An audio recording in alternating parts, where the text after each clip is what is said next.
Mathieu Mercier, artiste, entre autres. L'atelier, pour moi, c'est pas un lieu magique, c'est pas un lieu où il y a des apparitions. Moi, je réfléchis plutôt dans la rue. L'atelier, ça peut être un endroit de grande frustration, en fait. Alors, des fois, il y a des choses qui apparaissent quand même, mais je le vis assez souvent comme un endroit difficile. C'est pas un endroit. Alors, ce qui est difficile, c'est assez souvent de commencer. Une fois qu'on est dans le boulot, ça va. Moi, je crois que dans l'idéal, j'aimerais bien fonctionner pratiquement comme une agence, c'est-à-dire arriver avec un sentiment, une idée, et puis dire bah, toi, tu vas faire la recherche à tel sujet, toi sur les matériaux, toi sur la faisabilité, toi sur. Tu me fais une animation. Et à un moment donné où effectivement j'ai eu un minimum d'équipe avec. Et j'avais du mal, j'aurais pu passer en fait le stade du dessus et prendre encore plus de gens. Et en fait j'avais du mal à être responsable. C'est-à-dire qu'il y a des fois, il m'arrive d'arriver à l'atelier et de dire aujourd'hui j'ai pas envie. Et par conséquent, ouais, c'est difficile de mener quelque chose qui est de l'ordre de l'entreprise quand on fonctionne comme ça.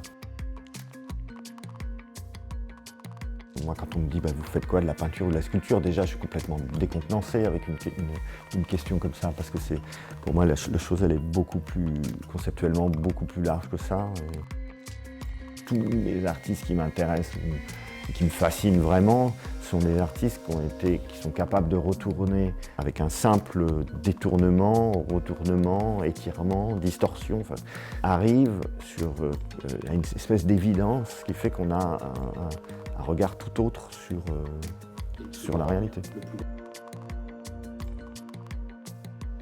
J'ai beaucoup travaillé dans les magasins de bricolage.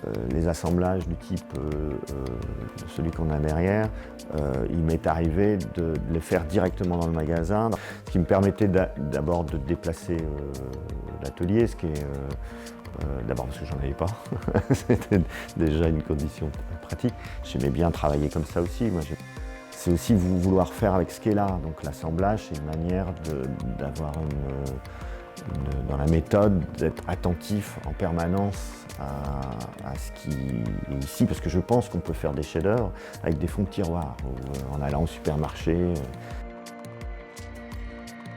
Sur certaines pièces, j'ai des plans qui sont dignes de plans de montage d'IKEA.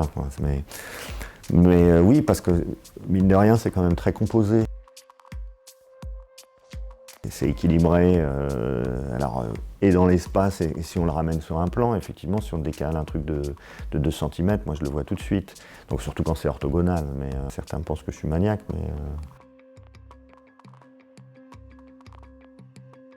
Alors c'est vrai que j'ai été identifié pour utiliser des objets dans une pratique qui faisait plutôt référence dans la relation à l'espace, peut-être à l'art conceptuel et au minimalisme, ce qui est vrai en fait, en partie, mais je crois que les questions qui m'animent, elles sont beaucoup plus métaphysiques que ça.